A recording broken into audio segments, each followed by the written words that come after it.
इतने में हार गए ले। सातवां बैग नु लेके आवत नहीं लागत विकास भी हमेशा की तरह बाहर जाते रहे। ठीक बा जो रे गाड़ी में सब सामान धदल बड़ सुन ठीक से नहीं के विश्वास तो जाके देख लो। चुप आप ठीक से काम करो सो। ठीक बा भगी ना। हाँ मामा आवत नहीं। अरे भैया कहाँ नौकर सन के मुहे लागल रहेला आया आकाश कहाँ रह गइल अभी ले आइल ना। अरे माई भैया के तो कोनो टाइम टेबल के फिक्रे नहीं है। हमारे दोस्त सब इंतजार करते हैं सर रास्ता में। अरे माई हम आ गए नहीं रे। अरे बेटा कहाँ रह गइल रहा। अरे माई हम थावे गए रनिया गौरी शंकर के दुकान में से बाबू खातिर पड़किया लिया आवे। एकरा पड़किया बड़ा पसंद बानो। हाँ बेटा अरे हले जा गाड़ी में रख दो तो। ठीक बा भैया हम चल तनी प्रणाम। अरे सुन माई के आशीर्वाद तो ले ले। गोड़ लगता नहीं माई। खुश गोड़ रह। लग मामा के भी गोड़ लग। खुश रहो। सुन विकास ते शहर तो जात बाड़े पढ़े खातिर लेकिन अपना गांव में डॉक्टर बन के ही आइए और माई के सपना पूरा क के आइए। ठीक बा भैया माई के सपना पूरा कइए के आब हम। ठीक बा भाई। ठीक बा भैया चल तनी। खुश रहो। ख्याल रखिए जा। बाय भाई। Bye bye bye. चल माई चल। चला आओ मामा। चलो भगिना चलो।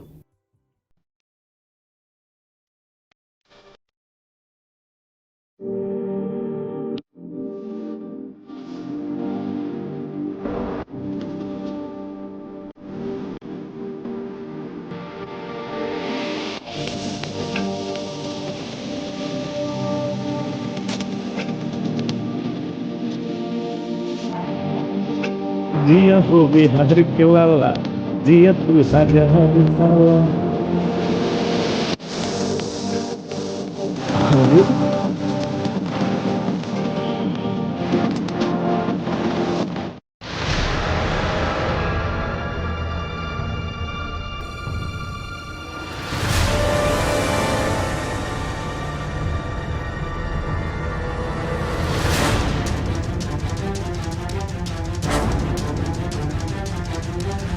रे ये लड़की के चुपचाप हमनी के हवाले करके पतली गली से निकल जाओ।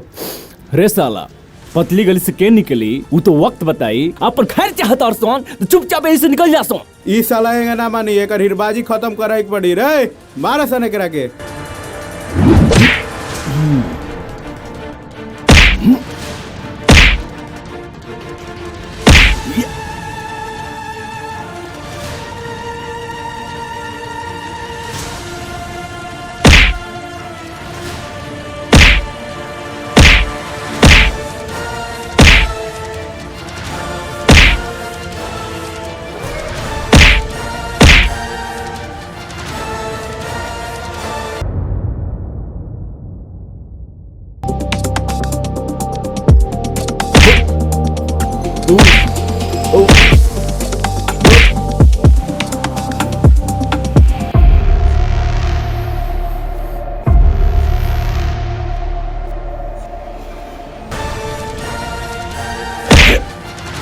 अरे भागा सरे साला ई मुआदी।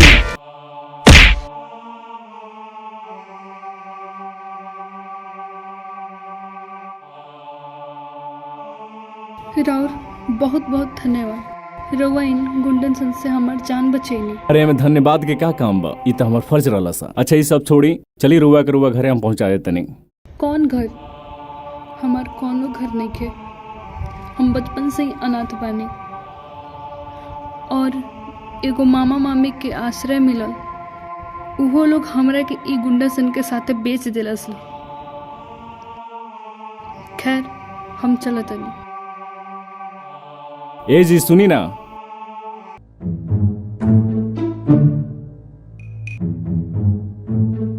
अरे दीदी का पहले हो? ही लड़की वाला इतना लेट करता रहे सो, बाद में कितना लेट करियो सो। अरे परेशान काहे होता रह? बैठ, उलो आवते हुइलो।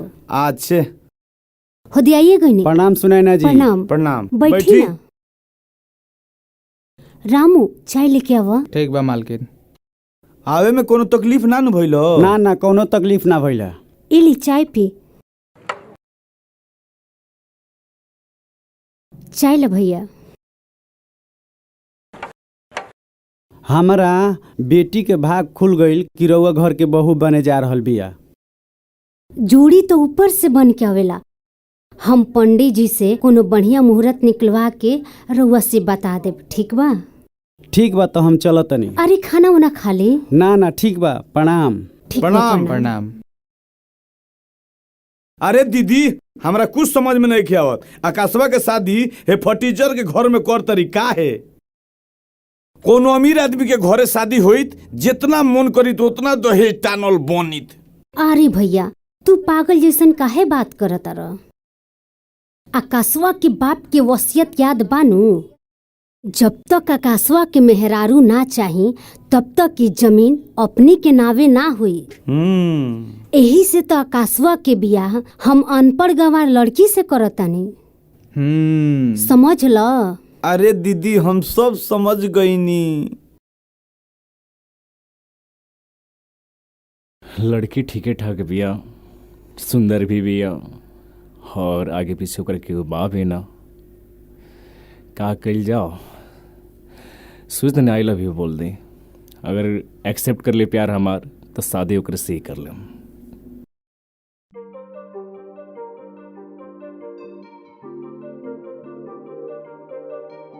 ए रुको ना, ए रुको ना, हमरा तरह से कुछ बात करे के बा। छोड़ा हमर हाथ। हमरा तो से बात नहीं करे के। ये दुनिया से हम उब चुकल बानी। हम जाते नहीं आत्महत्या करे। पागल हो गइल बड़ू का? हम पगलागल बनी। काल तो तू उस गुंडा सन से हमके बचा लेला। का जिंदगी में बचावतई बा। आपन परिवार हमके अपनाई बना कलस। तो ये जालिम दुनिया का हमके अपनाई। हाँ हम तरह का अपना है। हम तरह से शादी करे के चाहत नहीं। का तू हमसे शादी करबू? सच? हाँ।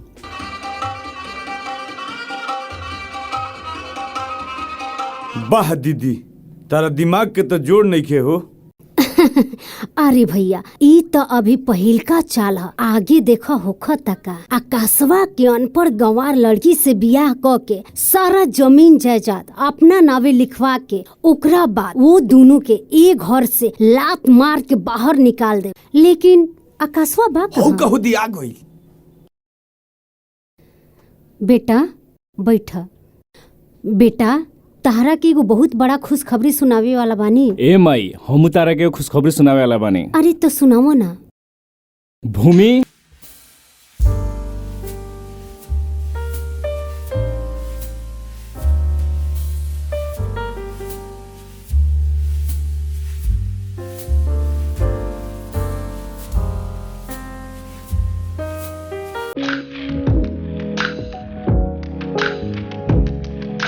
बेटा ई के ह?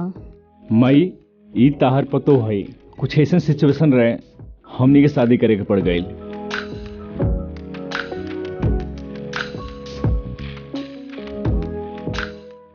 बेटा अपना माई से आशीर्वाद ना लेब? प्रणाम माई। खुश रह बेटा। माई तू ये शादी से खुश बाड़ू नो? अरे बेटा तहार घर बस गई, तू खुश बाड़ा, हम खुश बानी। लागत गइल भैंस पानी में। भूमि हम कहत रहे नू, हमार माई दुनिया के सबसे अच्छा माई बाड़ी। उ हमरा से कबो गुस्सा हो ही नहीं की सकत। बेटा जा बहू के कमरा देखा। ठीक बा माई। अरे दीदी हमनी के बर्बाद हो गई। सुन सारा आकाशवा सपना पर पानी फेर दलस। लागत दीदियो पगला गइल बिया।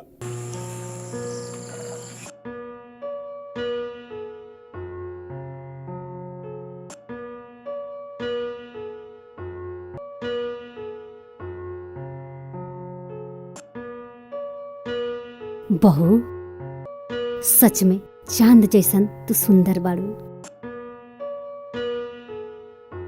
हमरा अपना बेटा के पसंद पर नाच बा।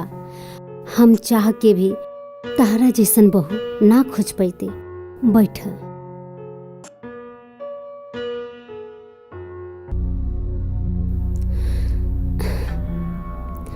बहू, ई कंगन हम आकाश के पत्नी खातिर बनवैले रही। द पहिरा दी तहरा के। का बात बा मम्मी जी, रवा उदास काहे बानी? का कहीं बहू, भगवान कबो कबो खुशी के साथे गम भी दे देले। मम्मी जी, हम कुछ समझनी ना। अब हम तोहरा के का बताई।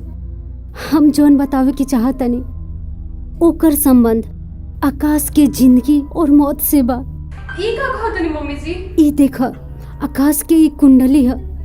एमे जाना तारू का लिखल बा? का लिखल बा मम्मी जी? एमे साफ साफ लिखल बा,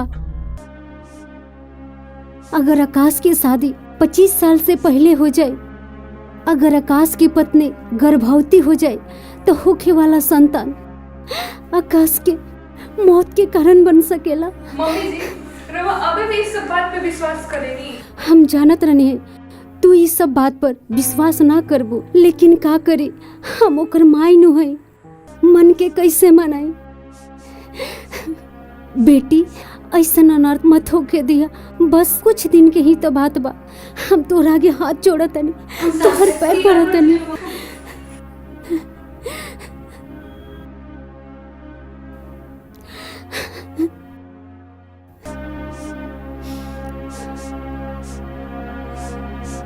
ठीक बा मम्मी जी, रवा जौन चाहतनी उहे होई। तोहर लाख लाख धन्यवाद बहू, लेकिन ई बात आकाश के ना पता चले के चाही।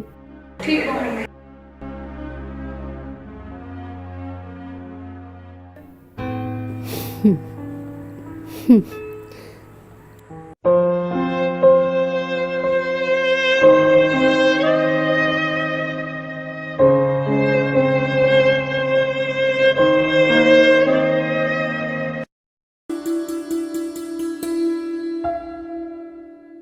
भूमि, तहारी प्यार हमरा जिंदगी में नया रोशनी बन के आइल बा।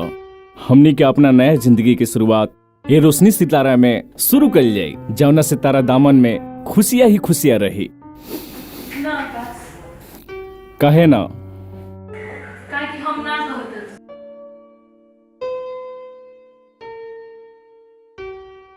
आज तो भूमि के आकाश मिलन हो के रही। भूमि, तू हमरा साथ ऐसे काहे करत रू? कोनो गलती हो गइल बा का? बोला भूमि। हमरो लगे तहर काहे के जवाब नहीं है। बोले तो तू हमेशा से चल जाए। ना भूमि ना, तहरा ऐसे गइला के कोनो जरूरत नहीं है।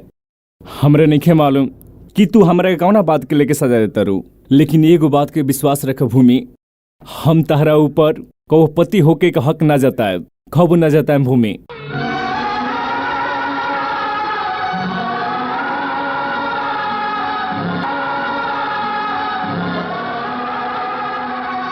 वाह दीदी, हम तेरा दिमाग के मान गईनी।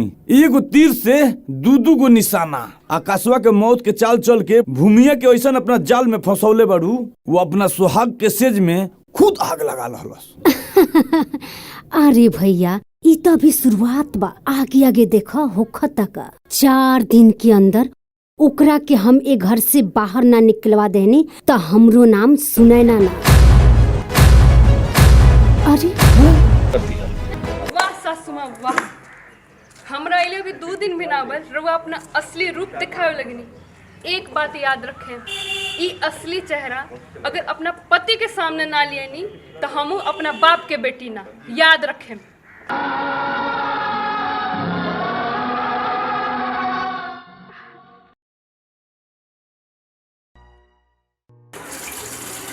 दू आदमी के कमी ना रहल सा, तल एक आदमी और ही आ गेली भैया खाए खातिर। ठीक कहता रे पार्टनर।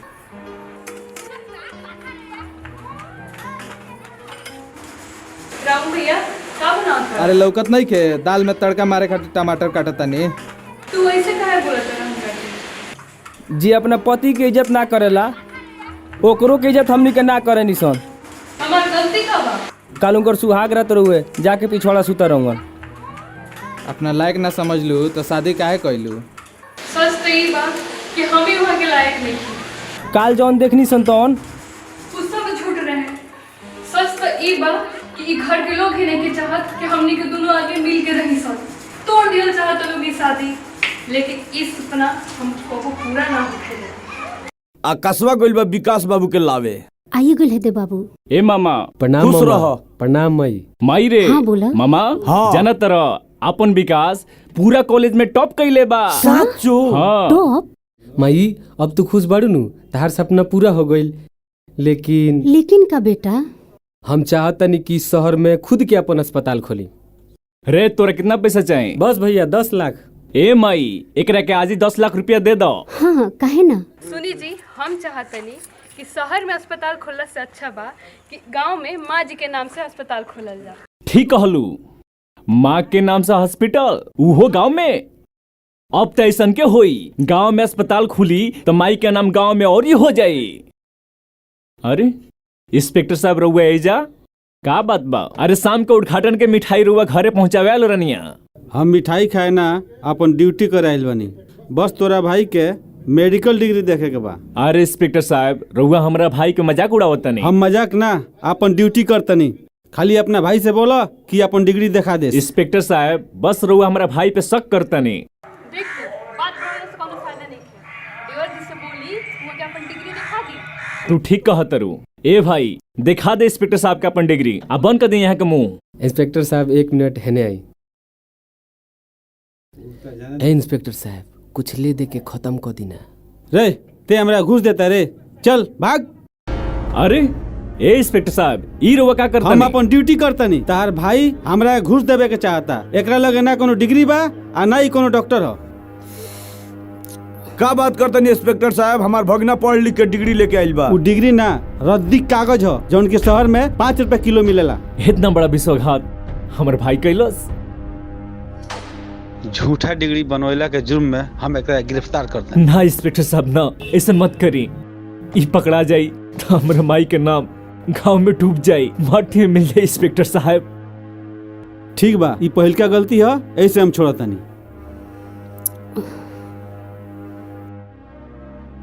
ते माई के साथ इतना बड़का विश्वासघात कर ले भगिना। रोवत कहाँ जाते ली? रोवत ते हमार सपना को हाथ में मिला देले। हट ए मत, भगना, तू भी छोड़। मत बड़ा। ते माई के सपना के चकना चूर कर देले। आज तोरा के जिंदा ना छोड़ब। इतना पैसा खर्चा कोई नहीं तोरा के पढ़ावे में। हां बहुत बढ़िया, यही लायक बाड़ा तू।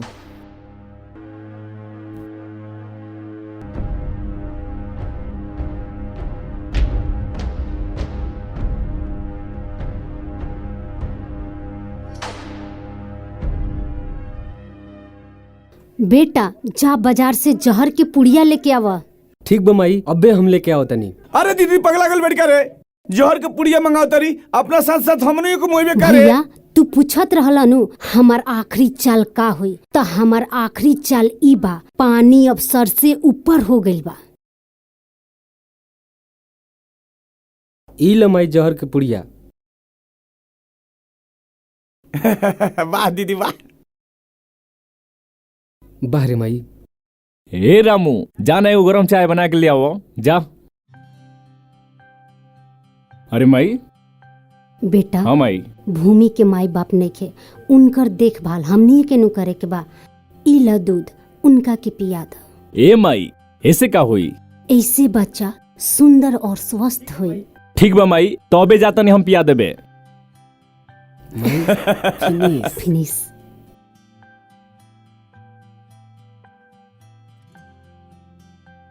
अरे छोड़ा ये सब, उतरा है ना, उतरा नीचे, उतरा आराम से उतरा। हाँ बैठो। देखो इस सिचुएशन में ये सब काम ना करे के चाहिए। एगो काम करो, तू आराम करो। काम करे खातिर नौकर नहीं खा। हई देखो माई दूध दे ले बिया, ई दूधवा पिएबू नु तो तार होके वाला बच्चा सुंदर और स्वस्थ होई। ला पियो।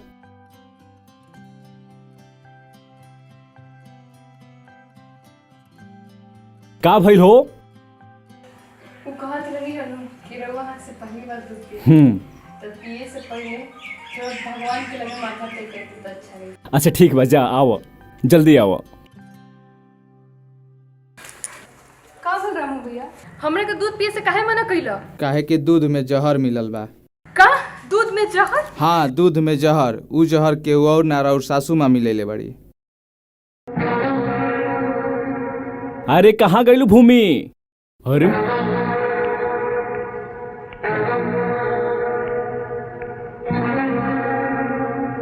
का भइल भूमि?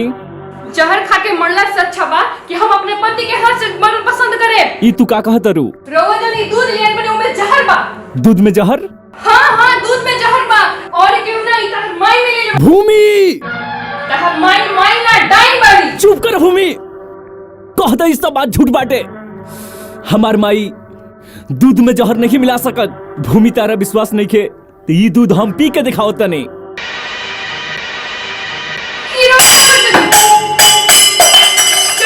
हे छोड़ा हमरे के, हॉस्पिटल जाके बता तू जा। रुके हम डॉक्टर को बुला के यहाँ से।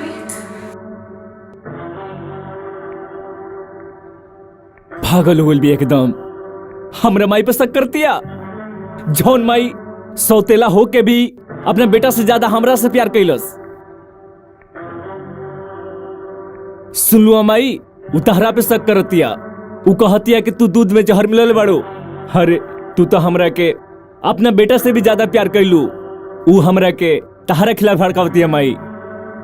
अरे उ कह जाने कि माई के ममता का होला।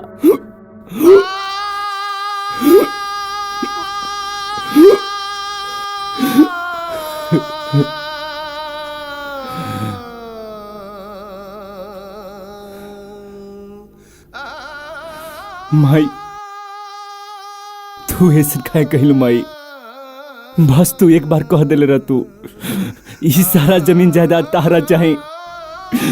तू जा कह तू हाँ हम अंगूठा लगा देती माई, हम अंगूठा लगा देती। ये दुनिया महिला के बाद सब कुछ सिखेला, लेकिन हम बस एक ही शब्द सीखने हूँ माई। माई तारा से हाथ छोड़ के विनती माई, एगो तू हमार काम कर दिया। हमरा मरे से पहले एक बार हमरा के दिल से बेटा कह दिया माई, दिल से बेटा कह दिया माई।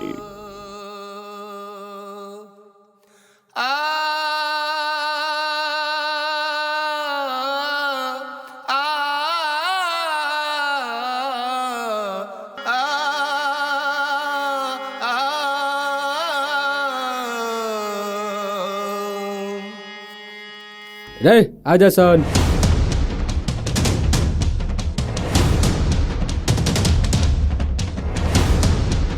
अरे होने के ने हेने अब हेने है पर चुपचाप साइन कर दे। ना बेटी, ये पेपर पर साइन मत करिया।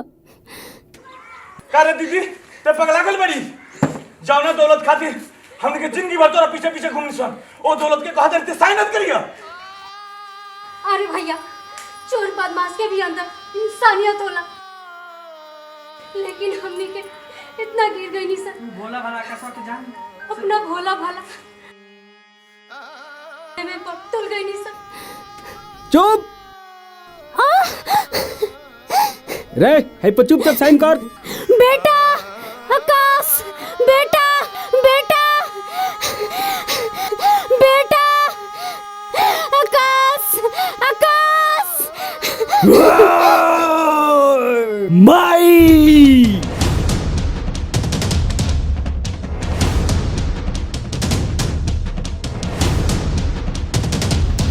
बेटा। जय बजरंगबली।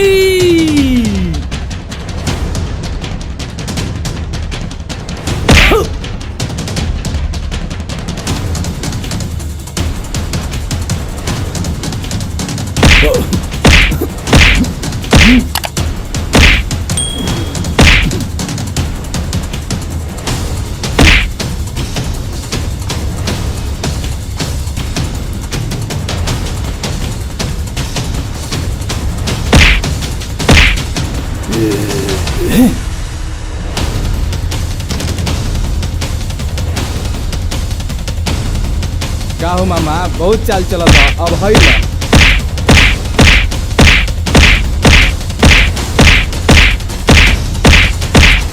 ले आओ।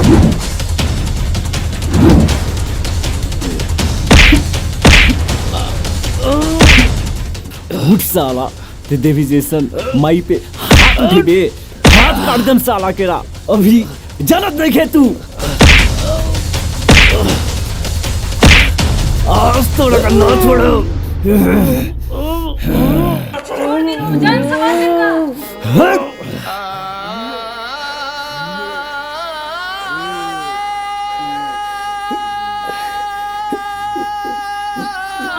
मम्मी जी मम्मी जी अरे बेटा रामो सामो जल्दी आओ लो अरे मालकिन का हो ले गई? चलो लो अस्पताल हाँ ले चलेगा अस्पताल में।